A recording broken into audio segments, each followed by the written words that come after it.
Sa pinakahuling survey ng Okta Research kaugnay ng 2028 presidential elections, nangunguna pa rin si Vice President Sara Duterte. Pero lumiit ang lamang niya sa pumangalawang si dating Vice President Leni Robredo na umakyat naman ng mahigit 10 puntos. Ang paghimay ng eksperto sa mga posibleng dahilan yan, tinutukan ni Ian Cruz. Sa pinakahuling survey ng Okta Research tungkol sa pre-election preferences sa 2028 elections, nangunguna pa rin si Vice President Sara Duterte sa 26 na posibleng tumakbong presidente na ibinigay ng Okta. Pinili siya ng 33% ng mga respondents. Double digit ang lamang niya sa pumangalawang si dating Vice President at ngayon Naga City Mayor Leni Robredo na may 21%. Pero kung ikukumpara sa resulta noong fourth quarter ng 2025, makikita ang pagbaba ng resulta ng bise ng 5% at pag-akyat naman ng numero ng alkalde ng 13%. Lumit ang lamang ni Duterte kay Robredo mula sa 30 points dati, nasa 12 points na lang ngayon. Kaya komento ng Okta, tila mas competitive ngayon ang preference landscape 2 taon bago ang 2028 elections. Hindi pa nakapag-isip yung ating mga kababayan about this issue. Nagbabago pa yung kanilang pananaw. So walang pwede magsabi, inevitable na. Hindi na pwede matalo. So kasi nagnanaro yung gap, nagiging mas competitive yung at least sa survey. Pero idiniin ng Okta na dahil ang pagbaba ng 5 points ni Duterte ay malapit sa margin of error na plus-minus 3%, dapat daw maingat itong ma-interpret. Ako si Sara Duterte. Tatakbo bilang Pangulo ng Pilipinas. Syukran. Pebrero pa lang, nagdeklara na si Duterte na tatakbong presidente sa 2028. Tanong sa Okta, bakit kaya bumaba ang numero niya sa survey? Merong pagbabago doon sa base niya. Maaaring nandun pa rin yung base niya na Mindanao, Central Visayas. Pero doon sa mga lugar na meron siyang preference, kaya sa NCR, Balanced Luzon, talagang bumaba. And kaya namin alam yan kasi doon rin bumaba yung sa trust and performance ratings niya. Sa panig naman ni Robredo, simula daw umakyat ang numero niya sa pagbisita ni Pangulong Bongbong Marcos sa Naga. It's one of the turning points. Definitely hindi pwedeng hindi. Kasi wala akong masyadong ginagawa si VP Leni para ikampanya yung sarili niya eh. Yung konting ingin nangyari sa kanya ay nangyari dahil nung bumisita yung presidente doon, medyo nagkakaroon ng preference yung mga pro-Marcos para kay VP Leni. Nagkaroon din daw ng epekto sa resulta ang impeachment complaint laban kay Duterte at ang anunsyo ng ibang frontrunners na hindi na sila tatakbo. Ang survey ginawa noong March 19 hanggang 25, panoong hindi pa sinasabi ni Robredo na hindi siya tatakbo sa anumang national position. Ever since man, pag kandidato kong Naga, klaro sa kuya na din ako mabalik ng national. Ano kaya ang epekto nito at ng gumugulong na impeachment case sa mga susunod na buwan? So all that negative talk coming out of the impeachment, her numbers might take a hit.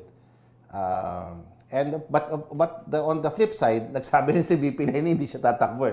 So hindi natin alam kung saan pupunta yung preference ng mga kababayan natin na naghahanap ng alternatibo versus VP Sara Duterte. Sa survey, pumangatlo si Manila Mayor Isko Moreno, pang-apat si Senador Raffy Tulfo at pumang-5 si Senador Bam Aquino.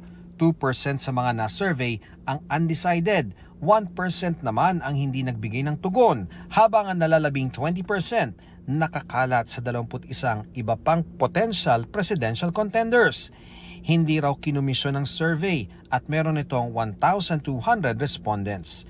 Ian Cruz, Nakatutok, 24 Oras.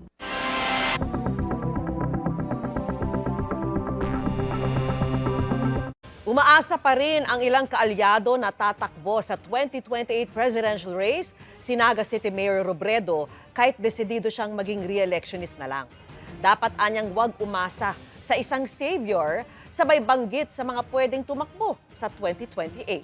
May nabanggit ding mga mayor na pwede kung nasa edad na. Nakatutok si Mav Gonzalez. Buo na ang desisyon ni Naga City Mayor at dating Vice President Leni Robredo na huwag tumakbo sa pagka-presidente, vice-presidente o senador. Ever since man, pagkandidato kong Naga, klaro sa kuya, na din ako mabalik ng national. Si mga habo sa kuya, nangungutya na nahiling binangayayan, mabaribay man ang isip. Ang plano niya, maging re-election niya sa 2028 dahil nakikita niyang mas epektibo siya sa lokal na pamahalaan. Matagal na anya niya itong sinasabi sa mga kaalyado niya. Kasi hiling ko dapat haliun na ito bagang mentality na garo may sarong savior. Na may man arog ka yan. May man arog ka yan. May man monopoly kang kakayahan. Katunayan, marami aniyang pwedeng tumakbo bilang presidente sa 2028 na handa niyang tulungan.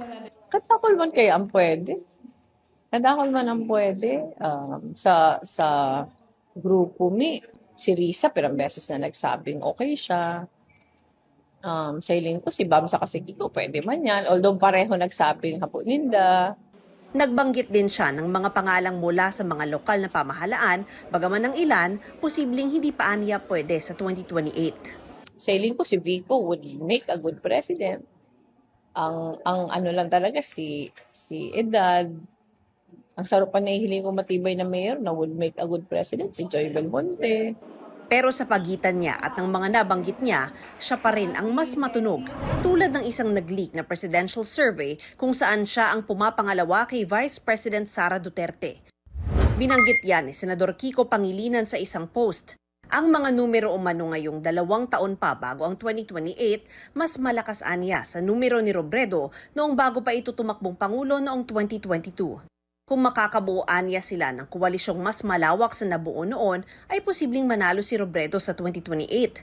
Kaya sabi ni Senador Kiko Pangilinan na binanggit ni Robredong isa sa mga pwedeng tumakbo, iginagalang man niya ang desisyon ni Robredo, naniniwala raw siyang makakatulong sa interes ng bayan kung magbago ang isip ni Robredo.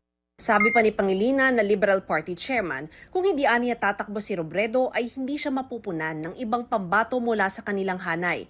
Baka lumiit pa aniya ang tsansa ng panalo. Ginagalang din ni dating Liberal Party President Butch Abad ang desisyon ni Robredo. Pero kung may iba namang alternatibo, kailangan aniyang pag-usapan ng partido. That opens up discussions on who should be it for the opposition. I don't have any ideas, but there are people there like Risa Ontiveros, Kiko Pangilinan.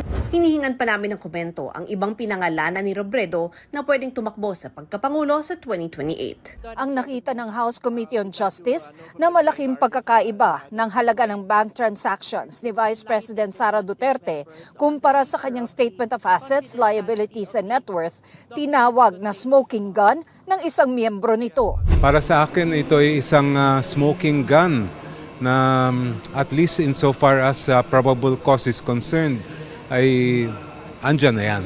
Ang pagdinig ng komite, ginagawa para alamin kung merong probable cause para i-impeach si Duterte. Na-reach na po ba yung threshold for probable cause sa tingin po ninyo? This is my take, in my personal capacity, not as Justice Chair. After all, I do not vote. Tingin ko, baka nga nalampasan pa with the weight of evidence that were presented in yesterday's hearing. Ang net inflow na dumaan sa mga account niya ayon sa AMLA ay umaabot sa 2.87 billion pesos. Samantalang ang na-declare niya sa kanyang SALN ay 88.5 million pesos lamang. Napakalaki ng pagkakaiba yung discrepancy ng dalawang halaga na yan. At either dito sa committee o kaya sa Senado, kung yan ang kagustuhan niya, ay dapat ipaliwanag niya. May nakita ng probable cause ang ilang miyembro ng House Committee on Justice para i-impeach si Vice President Sara Duterte kahit hindi pa nabubuksan ang kahong isinumite ng Bureau of Internal Revenue na naglalaman ng mga income tax returns ng bise at ng kanyang asawa. Pagbobotohan pa kung bubuksan ang kahon o hindi, sa susunod na hearing. Umalma kasi si BIR Commissioner Attorney Charlito Mendoza dahil base raw sa batas, bawal ang pagsasapubliko ng anumang tax records ng isang individual maliban na lamang kung hilingin ito ng Kongreso in aid of legislation at kung bubusisiin ito sa isang executive session. Parang you are so near yet you're so far. Madam Chair. The BIR apparently complied with the subpoena by bringing to us the sealed box. But because of that issue of confidentiality, we cannot open the box. Ang kahon ng income tax returns ng bise nasa pangangalaga ngayon ng sekretary ng komite. Tatalakayin din sa susunod na pagdinig ang umunoy banta ni Duterte sa Pangulo, First Lady at dating Speaker. At inaasahang pagbobotohan na rin pagkatapos nito kung may probable cause para i-impeach ang bise. Law expressly says it can only be examined if the two requisites concur in aid of legislation and in an executive session. Thank you, Madam Chair. But this is not an inquiry in aid of legislation. This is an impeachment proceeding. Yan ang dahilan ayon kay BIR Commissioner Charlito Mendoza kung bakit hindi raw pwede buksan at suriin ng House Justice Committee ang kahong ito ng income tax returns ng mag-asawang Vice President Sara Duterte at Attorney Mans Carpio. Parang you are so near yet you're so far.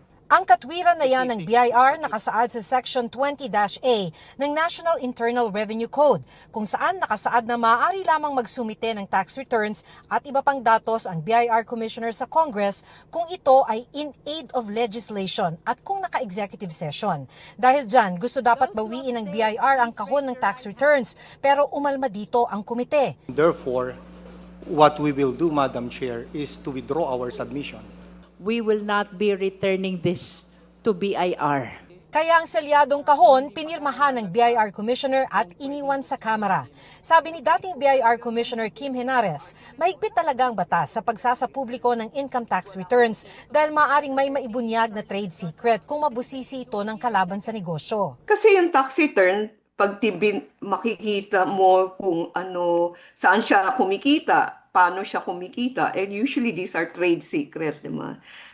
May mga confidential provision dyan, no? Yung pag makikita mo, kung ikaw ay competitor, makikita mo saan siya gumagastos, mga ganyan, no? So, confidential yung mga information na yan, no? Sabi pa ni Henares, hindi raw pinapayagan ng batas ang ginawa ni Mendoza nang iwanan niya sa Kongreso ang selyadong kahon ng mga income tax returns. That's even not allowed in the exception because he said, furnish its appropriate copy with copies of the income tax return. So, leaving it there, you already furnish them with copies. Paliwanag ni Henares, may ilang exemptions lamang sa National Internal Revenue Code na pinapayagang isapubliko ang income tax returns. Bukod nga sa paghingi rito ng Kongreso in aid of legislation, kasama riyan kung iutos ng Pangulo na bigyan ng Secretary ng Department of Finance at kung hingi nito ng Korte. Kaya ibang usapan raw kung ang Senate Impeachment Court na ang hihingi ng tax records. Ganito raw ang ginawa noon ni Henares nang ipatawag siya sa impeachment trial ni dating Chief Justice Renato Corona noong 2012 para ipresenta sa pagdinig ang tax records ni Corona at ng may bahay nito. Senate is already a court, no, because it's an impeachment court. So this Section E will now be the exception. Although in my case, I asked the President authority to release the return.